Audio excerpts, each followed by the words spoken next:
Bonjour mon ami, ma sœur, mon frère en Christ. Bienvenue. Bienvenue dans cet espace sacré, dans ce moment mis à part, non par le hasard du temps, mais par une intention divine. Considérez ces instants qui s'ouvrent devant nous, non pas comme le simple visionnage d'une vidéo, mais comme un rendez-vous divin, une audience personnelle avec le Roi des Rois, orchestrée pour votre âme. Aujourd'hui, nous nous ancrons dans l'un des passages les plus aimés, les plus puissants et les plus réconfortants de toute l'Écriture, le psaume 23. Ce n'est pas simplement un poème antique, c'est une déclaration prophétique, une clé vivante capable de déverrouiller les prisons de l'anxiété et de libérer en vous la paix surnaturelle de Dieu. Le thème central de notre rencontre est une promesse audacieuse, la transformation radicale de votre anxiété en une paix divine, inébranlable et profonde. Je veux que vous sachiez, avec une certitude absolue, que si vous vous engagez de tout votre cœur dans ce temps de prière, si vous permettez à chaque mot de pénétrer votre esprit et votre âme, vous ne terminerez pas ce moment comme vous l'avez commencé. Une transaction spirituelle est sur le point de se produire. Un échange divin est offert, vos fardeaux contre son repos, votre peur contre sa présence, votre manque contre son abondance. Avant d'aller plus loin, je vous invite à préparer le terrain de votre cœur. Trouvez un lieu où vous ne serez pas dérangé. Fermez les autres onglets, mettez votre téléphone en silencieux. C'est votre moment avec le Créateur. Prenez une profonde inspiration et, en signe de votre disposition et de votre foi, écrivez simplement dans les commentaires « Amen, je suis prêt ». Que cet acte soit votre premier pas d'obéissance, votre premier oui à la transformation que Dieu veut opérer en vous aujourd'hui. Je sais pourquoi vous êtes ici. Je le sais non par divination, mais parce que le fardeau que vous portez est un écho familier dans le cœur de l'humanité. C'est l'anxiété. Mais ne nous arrêtons pas à ce mot simple, car il ne rend pas justice à la complexité de votre douleur. Parlons de ce que c'est, réellement. C'est ce nœud dans l'estomac qui se forme avant même que vos pieds ne touchent le sol le matin. C'est le réveil à 3 heures du matin, le cœur battant, l'esprit inondé par un torrent de « et si » ? Et si je n'y arrive pas? Et si je perds mon travail? Et si mes enfants ne vont pas bien? Et si cette douleur dans mon corps était quelque chose de grave? C'est un tyran silencieux qui vole votre joie, empoisonne votre présent avec les peurs de l'avenir et vous maintient en otage des échecs du passé. Votre anxiété a des racines profondes et enchevêtrées. Peut-être vient-elle des paroles négatives prononcées sur vous dans votre enfance, des scripts familiaux qui vous ont programmé à croire que vous n'êtes pas assez bon, que le danger est partout, que le pire est toujours à venir. Peut-être est-elle nourrie par le flot incessant des réseaux sociaux, ce défilé permanent de vie apparemment parfaite qui vous laisse avec un sentiment amer d'inadéquation, de retard, de solitude. Vous regardez les réussites des Hurstebourg et une voix accusatrice murmure à votre oreille. Et toi? Pourquoi n'en es-tu pas là? C'est la douleur de la comparaison, un poison lent qui érode l'estime de soi. L'anxiété, c'est aussi le poids écrasant de la performance.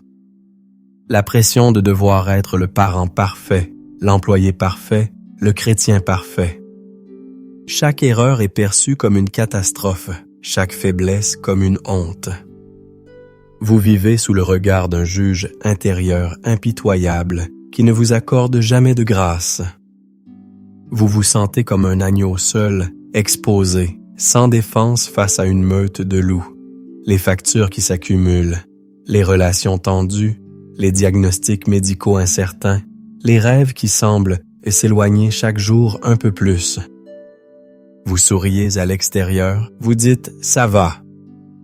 Mais à l'intérieur, votre âme crie. C'est ce que le psalmiste a ressenti lorsqu'il a écrit « Pourquoi t'as battu mon âme et gémis-tu au-dedans de moi ?»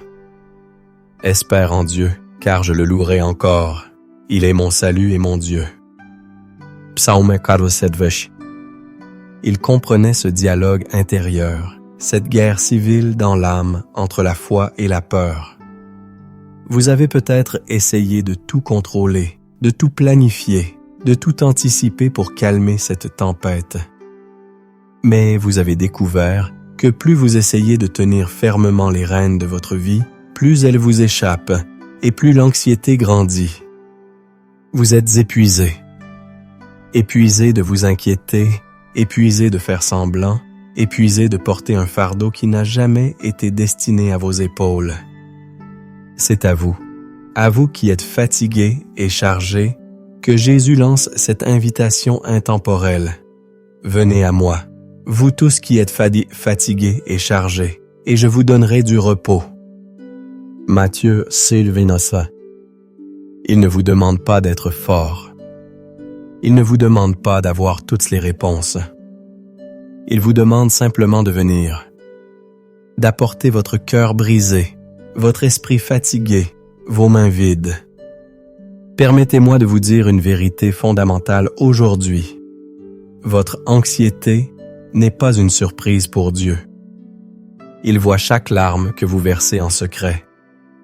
Il entend chaque prière silencieuse que votre cœur soupire. Il connaît l'origine de chaque peur. Et il n'est pas distant, il n'est pas indifférent. Il est ici, maintenant, prêt à intervenir. Il a la solution, non pas une solution superficielle, mais une solution profonde et éternelle, contenue dans la révélation de qui il est, votre berger. Et c'est ce que nous allons découvrir ensemble dans la majesté du psaume 23. Pour véritablement déraciner l'anxiété et la remplacer par la paix divine, nous devons faire plus que simplement lire le psaume 23. Nous devons le disséquer, l'ingérer, le laisser nous transformer de l'intérieur. C'est une pièce de théologie profonde déguisée en poésie pastorale. Commençons par la première déclaration, la fondation sur laquelle tout le reste est construit. L'Éternel est mon berger, je ne manquerai de rien. Arrêtons-nous ici. Le mot hébreu pour éternel, STAVH, ce n'est pas juste un titre, c'est son nom de l'alliance, le nom qu'il a révélé à Moïse au buisson ardent, je suis celui qui suis. C'est le Dieu auto-existant, éternel, immuable, fidèle à ses promesses.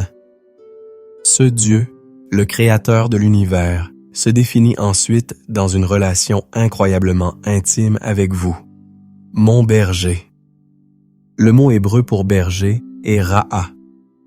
Il signifie bien plus que simplement garder des moutons. Il implique de nourrir, de guider, de protéger, de soigner, de chérir. Un berger de l'Ancien Orient connaissait chaque mouton par son nom. Il vivait avec eux, dormait parmi eux, risquait sa vie pour eux. David, l'auteur de ce psaume, était lui-même un berger avant d'être roi. Il a affronté le lion et l'ours pour protéger son troupeau. Il savait de quoi il parlait.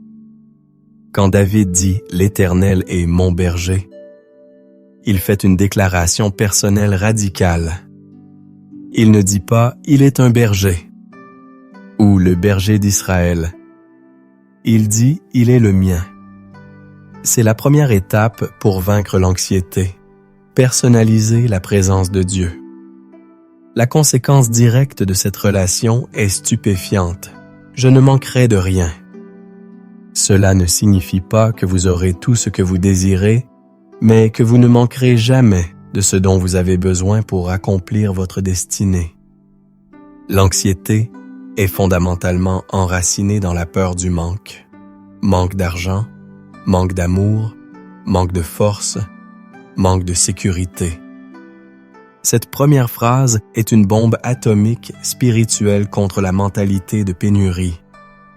Le psaume continue. Il me fait reposer dans de verts pâturages et me dirige près des eaux paisibles. Imaginez la scène.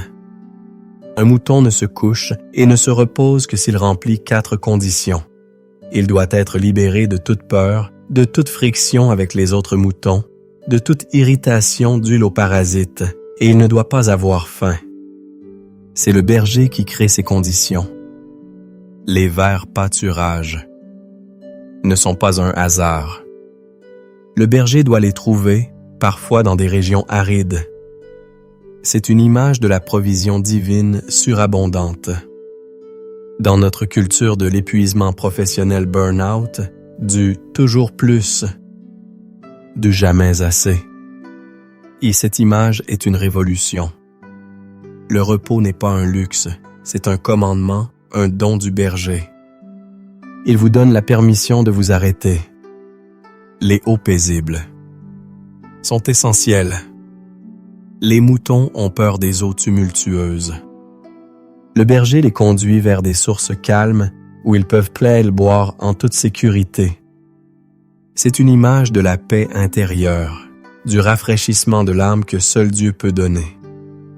Votre anxiété est comme un torrent déchaîné. La présence du berger est comme un lac tranquille qui restaure votre âme. Et c'est exactement ce que dit le verset suivant. Il restaure mon âme. Le mot hébreu shuv, pour restaurer, signifie ramener, faire revenir à l'état originel. L'anxiété fragmente votre âme, la brise en 1000 morceaux. Le berger, avec une tendresse infinie, rassemble ces morceaux et vous rend entier. Il guérit les blessures du passé, calme les tempêtes du présent et vous redonne espoir pour l'avenir. Il me conduit dans les sentiers de la justice à cause de son nom. Votre vie n'est pas une errance sans but. Le berger a un chemin pour vous, un chemin de droiture, de but, de destinée. L'anxiété vous fait souvent sentir perdu, confus, comme si vous étiez dans un labyrinthe sans issue. Le berger vous assure qu'il vous guide. Et pourquoi? À cause de son nom. Votre bien-être est lié à sa réputation. Un berger qui perd ses moutons est un mauvais berger. Dieu, pour la gloire de son propre nom, s'engage à vous guider en toute sécurité. Maintenant, nous arrivons au cœur du combat contre la peur. Quand je marche dans la vallée de l'ombre de la mort, je ne crains aucun mal, car tu es avec moi. Ta houlette et ton bâton me rassurent, sire. Remarquez bien, il ne dit pas « si je marche ». Ah, mais quand je marche. Les vallées sont une partie inévitable de la vie. La promesse n'est pas l'absence de vallée, mais la présence du berger dans la vallée. La vallée de l'ombre de la mort représente les moments les plus sombres, le deuil, la maladie, la trahison, la dépression. C'est dans ces moments que l'anxiété est à son comble. Mais la déclaration de foi est radicale. Je ne crains aucun mal. Pourquoi? Car tu es avec moi. La présence de Dieu est l'antidote ultime à la peur. L'anxiété prospère dans l'isolement. La foi s'épanouit dans la communion. Pensez à Joseph, vendu par ses frères, jeté en prison en Égypte. C'était sa vallée. Mais la Bible dit que l'Éternel fut avec Joseph. Genèse 39, 2. Pensez à Moïse devant la mer Rouge, avec l'armée de Pharaon derrière lui. C'était sa vallée. Mais Dieu a ouvert un chemin là où il n'y en avait pas. Ta houlette et ton bâton me rassurent. Ces deux outils du berger ont des fonctions distinctes et puissantes. Le bâton, la houlette, est un gourdin court et lourd utilisé pour combattre les prédateurs. C'est l'arme de protection du berger. La houlette, le bâton pastoral, est un long bâton avec un crochet utilisés pour guider les moutons, les retirer des buissons épineux ou les sauver s'ils tombent. L'un représente sa puissance pour vaincre vos ennemis, la peur, le doute, l'ennemi de votre âme. L'autre représente son soin tendre pour vous ramener sur le droit chemin. Puis, l'imagerie change de façon spectaculaire. Tu dresses devant moi une table, en face de mes adversaires. Nous passons du champ pastoral à la salle du trône royal. Le berger devient l'hôte royal. Il ne se contente pas de vous faire survivre dans la vallée, il vous honore publiquement. La table est un symbole de communion, de provision et de célébration. Et où cette table est-elle dressée? En face de mes adversaires. Vos adversaires, l'anxiété, la critique, la peur, le doute, sont forcés de regarder Dieu, vous bénir, vous nourrir et vous célébrer. C'est un acte de justification divine. Pensez au roi Ézéchias, assiégé par l'armée assyrienne, la plus grande superpuissance de l'époque. Son ennemi se moquait de son Dieu. En une nuit, Dieu a anéanti l'armée ennemie. Il a dressé une table de délivrance pour Ézéchias en face de ses adversaires. Tu onduiles ma tête et ma coupe déborde. L'onction d'huile était un signe d'honneur, de guérison et de consécration. Le berger, en tant qu'hôte, verse de l'huile parfumée sur la tête de son invité pour apaiser ses blessures et le rafraîchir. C'est l'image du Saint-Esprit qui vient apaiser votre esprit anxieux et vous consacrer à un but divin. Ma coupe déborde. L'anxiété vient d'une mentalité de pas assez. Dieu opère dans l'économie du plus qu'assez. Sa bénédiction n'est pas mesurée, elle est débordante. Enfin, la conclusion est une certitude prophétique pour le reste de votre vie. Oui, le bonheur et la grâce m'accompagneront tous les jours de ma vie, et j'habiterai dans la maison de l'Éternel jusqu'à la fin de mes jours. Le mot bonheur, ici est le mot hébreu tov, qui signifie la bonté de Dieu dans toutes ses formes. Le mot grâce est le mot chesed, l'un des mots les plus riches de la Bible, qui signifie l'amour inconditionnel, la miséricorde, la fidélité de l'alliance de Dieu.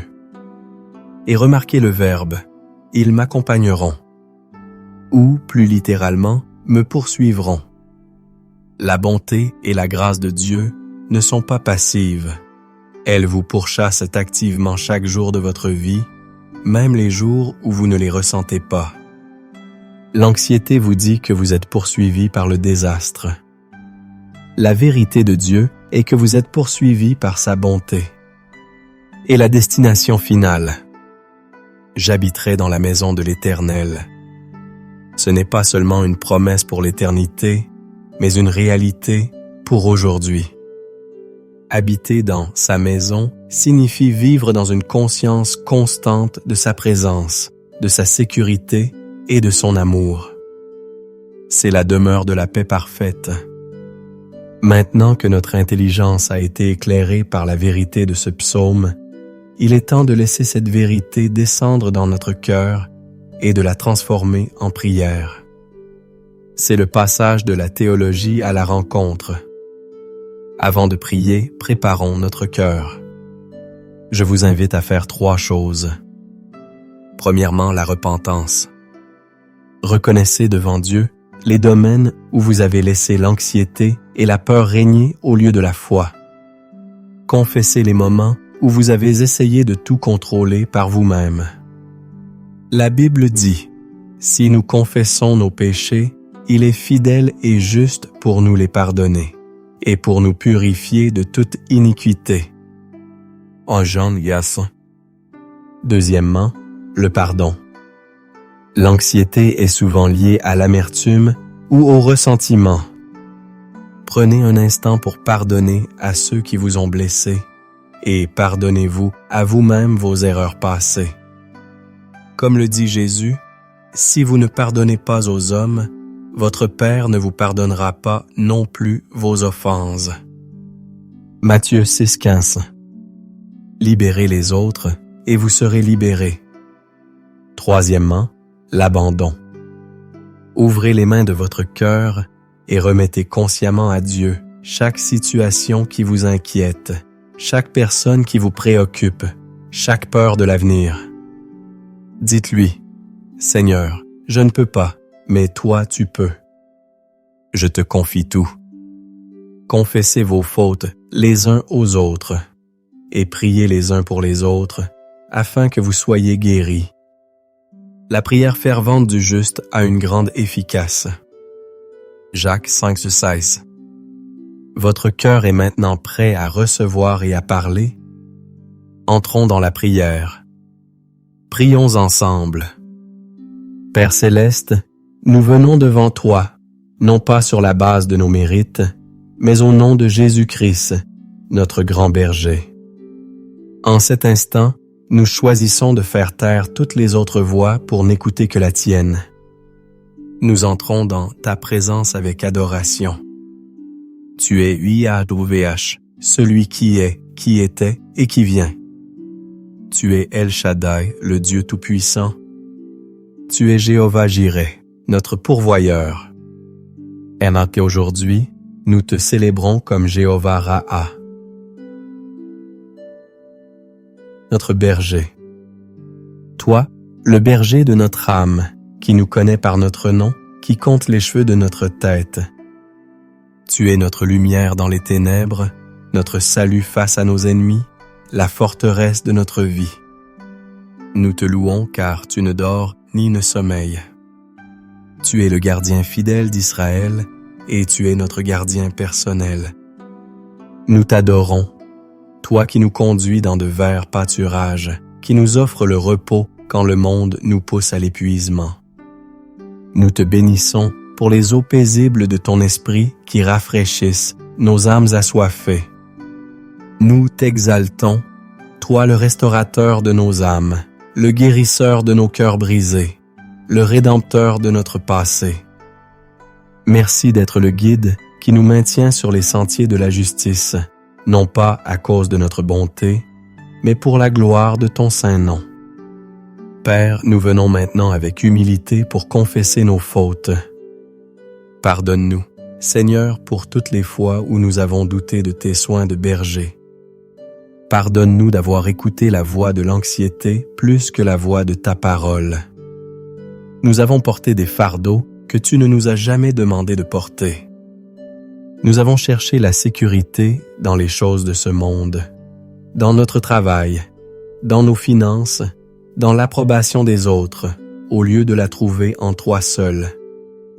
Nous confessons le péché de l'inquiétude, qui est une forme d'athéisme pratique, agissant comme si tu n'existais pas ou comme si tu n'étais pas bon.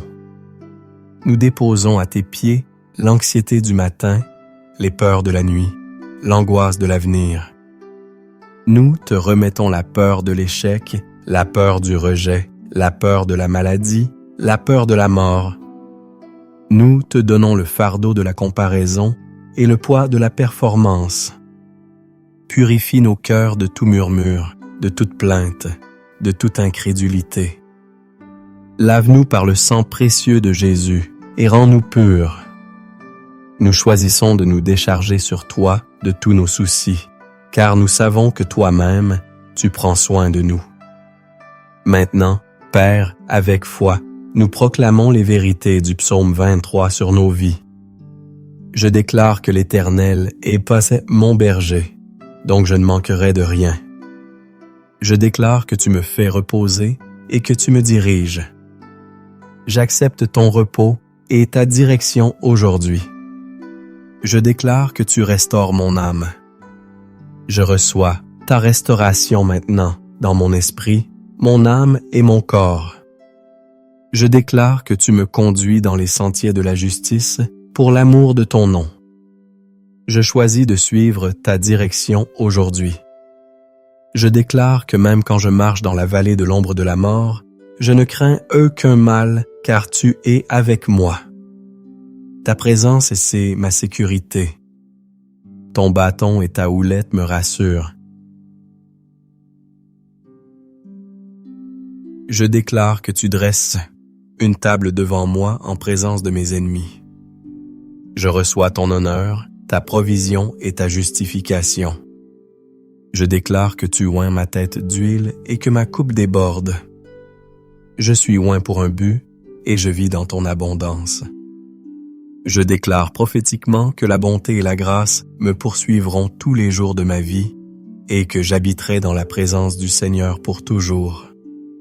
Ce psaume n'est plus un poème, c'est le témoignage de ma vie, au nom de Jésus. Et sur la base de cette vérité, nous nous engageons dans le combat spirituel. Au nom puissant de Jésus-Christ, je brise le pouvoir de l'esprit de peur et d'anxiété sur ma vie. Je prends l'autorité sur toute pensée anxieuse, sur tout scénario catastrophique, et je les amène captifs à l'obéissance de Christ, selon 2 Corinthiens 10:5. Didusos. Je renverse la forteresse de l'inquiétude dans mon esprit. Je brise tout pacte inconscient que j'ai pu faire avec la peur. Je déclare qu'il m'a été donné non pas un esprit de timidité, mais un esprit de force, d'amour et de sagesse. J'éteins tous les traits enflammés de l'ennemi, les mensonges, les accusations, les doutes, avec le bouclier de la foi, comme le dit Éphésiens 6:16. Je déclare qu'aucune arme forgée contre moi ne prospérera, et toute langue qui s'élèvera en justice contre moi, je la condamnerai, selon Ésaïe 54:17. L'anxiété n'a plus de place en moi, car ma vie est cachée avec Christ en Dieu. Le sang de Jésus est peuple et ma protection. Le nom de Jésus est ma tour forte. Enfin, Seigneur, nous te demandons de nous remplir. Ayant été vidés de la peur et de l'anxiété, nous te demandons, Saint-Esprit, de venir remplir chaque recoin de notre être.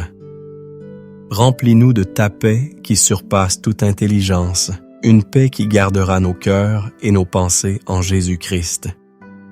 Remplis-nous de ta joie qui est notre force. Remplis-nous de ta foi pour croire en tes promesses, même quand nous ne voyons pas encore leur accomplissement. Remplis-nous de ta sagesse pour prendre les bonnes décisions aujourd'hui. Remplis-nous de ton amour pour aimer Dieu et notre prochain, chassant toute peur. Restaure, nous te prions, notre sommeil. Accorde-nous des nuits paisibles et un réveil rafraîchi. Restaure notre énergie physique. Restaure notre clarté mentale. Restaure notre passion spirituelle. Fais de nous des vases de ta paix, afin que là où nous allons, nous puissions apporter ton calme et ta sérénité. Nous te le demandons avec foi, au nom puissant et merveilleux de notre bon berger, Jésus-Christ. Amen. Maintenant, restons un instant dans le silence. Ne vous précipitez pas pour passer à autre chose. Ce moment est tout aussi important que la prière. Le berger a parlé à travers sa parole. Maintenant, il veut parler à votre cœur. Je vous invite à fermer les yeux. Prenez une profonde inspiration en inspirant sa paix et expirez lentement en relâchant toute tension restante. Encore une fois, inspirez sa présence et expirez l'anxiété. Dans ce calme, posez simplement cette question dans votre cœur.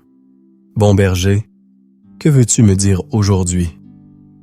Y a-t-il une instruction, une parole de réconfort, une image que tu veux me donner? Et maintenant, silence. Écoutez. Ne forcez rien. Soyez simplement ouvert et réceptif. Il parle au cœur qui écoute. Maintenant, dans l'autorité du nom de Jésus, et en tant que serviteur de la parole, je veux libérer une bénédiction prophétique sur votre vie.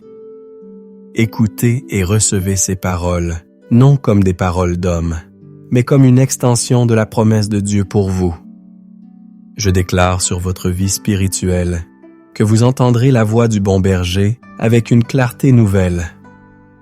La confusion se dissipe.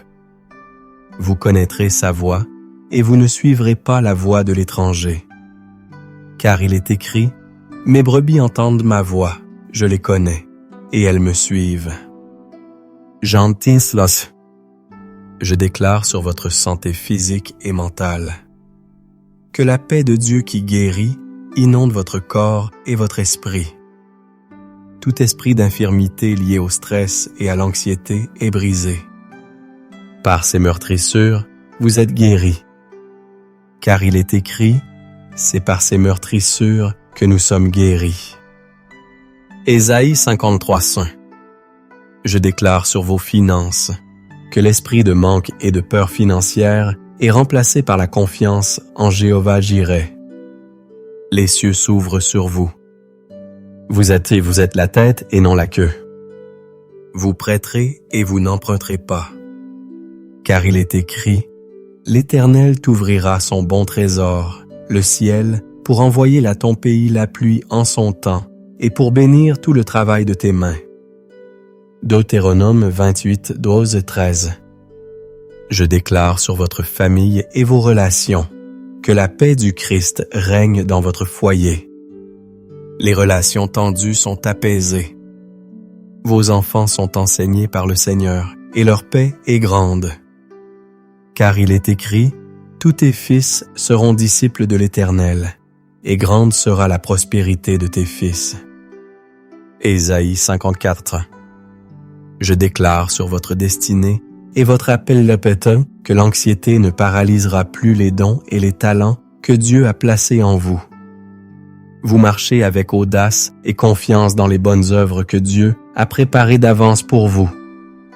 Car il est écrit, « Car nous sommes son ouvrage, ayant été créés en Jésus-Christ pour de bonnes œuvres que Dieu a préparées d'avance afin que nous les pratiquions. » Éphésiens 2:10.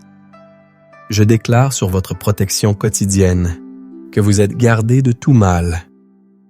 L'Éternel garde votre départ et votre arrivée dès maintenant et à jamais.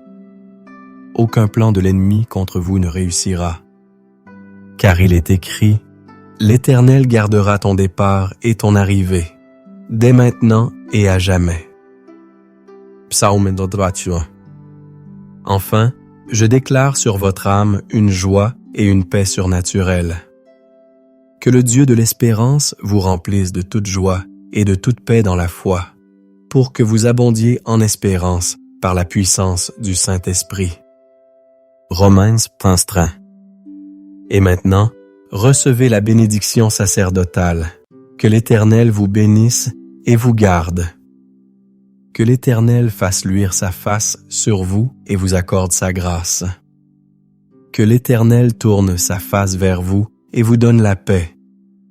Au nom du Père, du Fils et du Saint-Esprit. Amen. Nous arrivons à la fin de notre temps ensemble, mais ce n'est que le début de votre marche dans une nouvelle dimension de paix.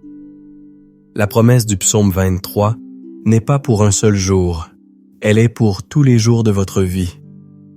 Le berger est avec vous en ce moment et il sera avec vous lorsque vous éteindrez cette vidéo. Il sera avec vous demain matin et dans les semaines à venir. Votre travail consiste maintenant à vous souvenir de cette vérité, à y revenir constamment, à faire de ce psaume la méditation de votre cœur. Je vous encourage à revenir à cette prière chaque matin pendant les 7 prochains jours. Faites-en une encre pour votre âme. Laissez ces vérités s'enraciner si profondément en vous qu'elles deviennent votre réaction instinctive face à l'anxiété. Si ce moment vous a béni, aidez-nous à répandre cette paix. La première chose que vous pouvez faire est d'écrire dans les commentaires « Mon berger veille sur moi ». Que ce soit votre déclaration de foi publique. Ensuite, je vous encourage à aimer cette vidéo, à la partager avec quelqu'un qui, vous le savez, lutte contre l'anxiété, et à vous abonner à notre chaîne pour ne manquer aucun de nos futurs temps de prière et d'enseignement. Activez la cloche de notification pour être le premier averti.